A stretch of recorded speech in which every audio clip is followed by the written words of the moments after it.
Thank you. Good morning. And the first case is Figueroa versus Delant Construction. Good morning. May it please the Court, Marlene Reese on behalf of Mr. Figueroa, who was the plaintiff below.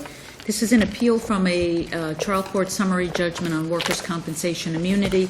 As the Court knows, and I filed as a supplemental authority, a case that the Court recently issued on the 19th, which has a number of similar facts and certainly the law, and I thought it worthwhile to perhaps point out just some distinctions between that case and this case to the extent that the Court wants to consider them as they relate to this case. This is brought under the intentional tort exception to the workers' comp immunity statute. Yes.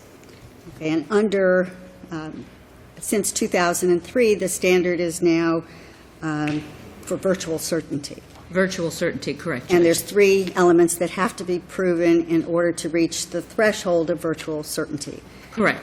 Let's talk about the three elements and what evidence you believe would support each of the elements. Okay. As an initial matter, the trial court found as to the first two elements that there were fact questions.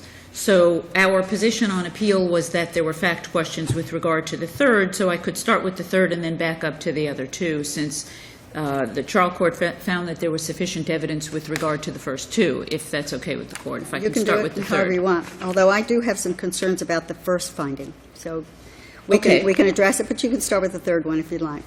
Okay, well, whatever's most convenient for the Court. I'll start with the first one, that's fine. That the employer knew based on similar accidents or explicit warnings specifically identifying a known danger was virtually certain to result in injury or death to the employee. There was no testimony with regard to prior accidents. However, there was the affidavit of Mr. Sandoval where he said that he repeatedly had notified Delant and Master that inside the building there were no lines to attach the lanyard that all of the construction workers wore. There was also testimony that normally these heavy stacked plywoods are lifted from floor to floor by way of a platform that's exterior to the building, but in this case they left the platform on the second floor and they were then instructing the construction workers to have the plywood removed from inside floors that already had ceilings and walls. Well, let's talk about Mr. Sandoval's affidavit and his deposition, because I agree with you. There were no prior accidents, so the issue is whether there was the explicit warning about this particular danger.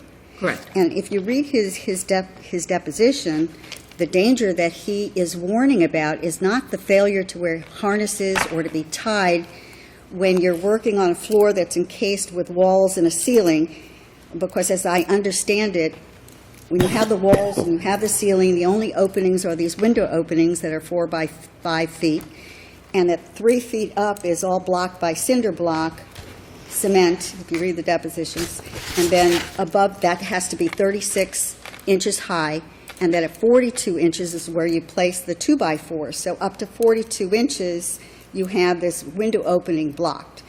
And so the question, from reading his deposition, the only warnings that he claims that he made was that he saw in some instances the 2x4, which he calls the guardrail, was not in place. And that was not the situation here. In fact, the testimony was that in all of these windows, it had the 2x4, and I don't see anywhere where he's ever warned that by placing the plywood on the 2x4 that it could somehow put someone on the inside of the building in danger. Well, there was some discrepancy between Master's counsel referring to plywood and then 2x4s. And as I read the depositions, these openings had 2x4s at certain levels. No, there's up to 36 inches high, it's cement block. It's completely blocked, and then at 42 inches is where that one 2x4 is installed, and it's an 8-foot 2x4 over this 4 by 5 window opening. And the issue in the case was whether by stacking the heavy plywood on a 2x4, which made it break, that effectively rendered the guardrail not a guardrail. And so he was saying that these guardrails need to be there, and he also in his deposition talks about how in the interior of the building there should be, I guess, I don't know what they would be called, but places where the construction workers could tie their lifelines. Well, they could, but none of them did because it was all enclosed. I mean, they could tie to the rebar. There was no question. They have rebar that goes all the way up to the ceiling, and they could have tied off at the rebar. But I think the evidence is that nobody really did that when you were working on the inside. It was only when you had open platforms that you could fall off. Well, and I think that gets to, I think, the crux of the trial court's ruling and Masters' argument that he should have tied himself to something and he didn't, when all of the testimony Why would he have to tie himself to something if he's working inside the building and you've got your window opening blocked off, and all he's supposed to do is when the guy down below, radios that they're coming up at the platform to pick up the load of plywood to hoist it above, he just reaches out, pulls the chain, wraps it around the plywood, and they hoist it up. He doesn't have to lean out the window. He's not supposed to get on top of the wood. He's not supposed to do any of that. Well, and I agree with the court. I think that he didn't have to tie himself down, except that was Masters' position, and that was the trial court's. The trial court's ruling was based on, well, anybody standing at an opening in a building has the knowledge of laws of gravity.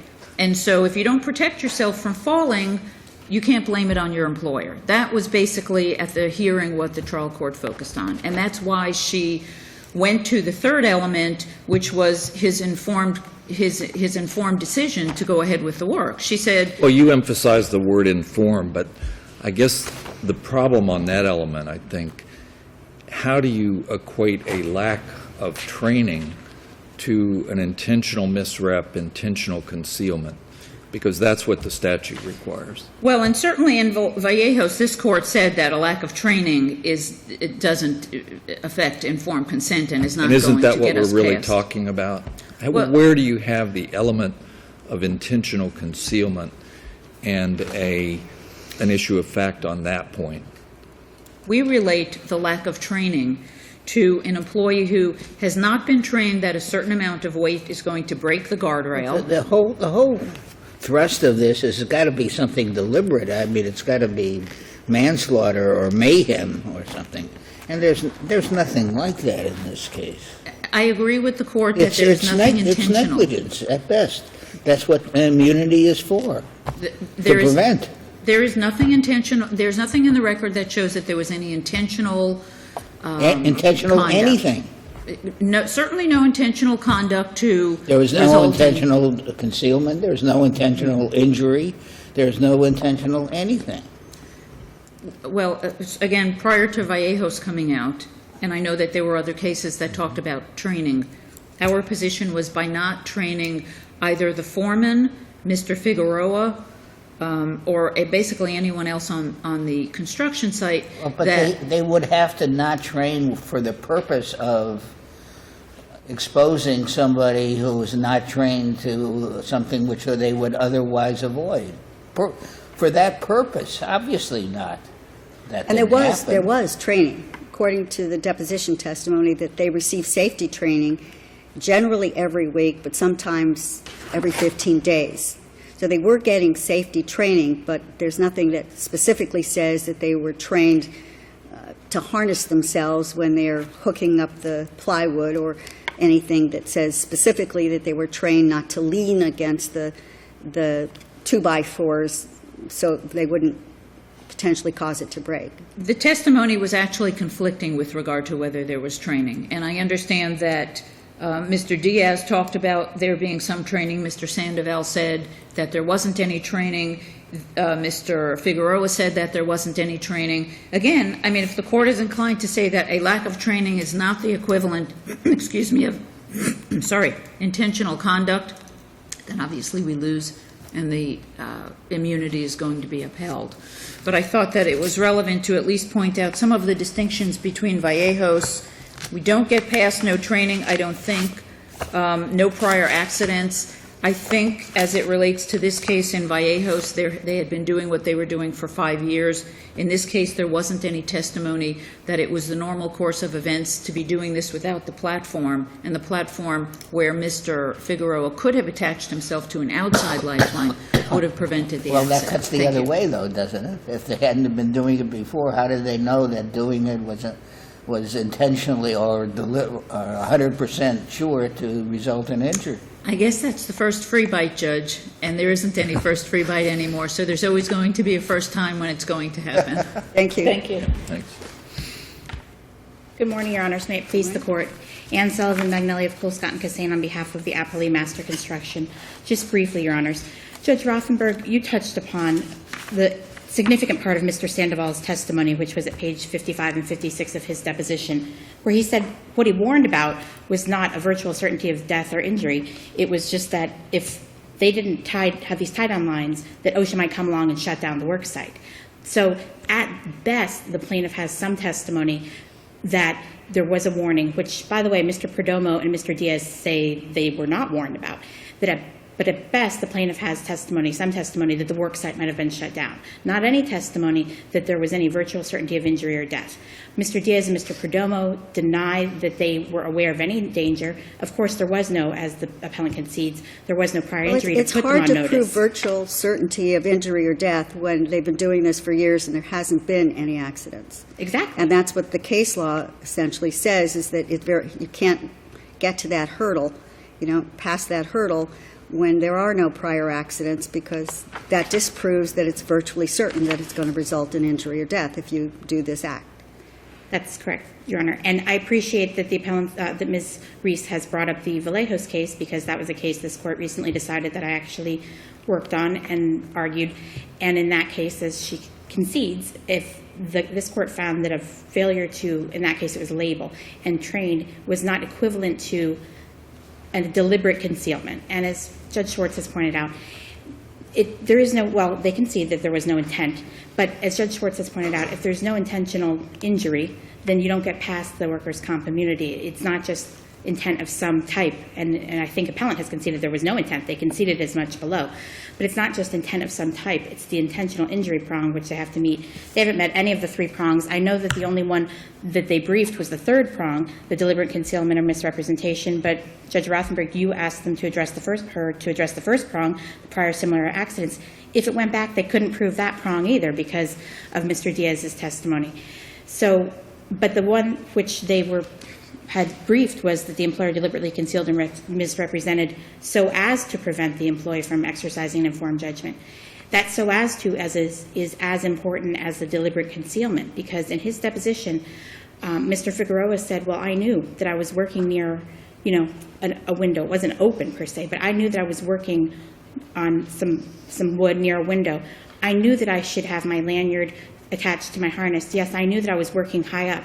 So nothing was clearly also concealed from him. So even if there were a type of training, if you could spin a lack of training into concealment, in this case there was no concealment. Well, the one Mr. word she Figueroa, latches onto, though, is informed consent. So what do you make of the word informed?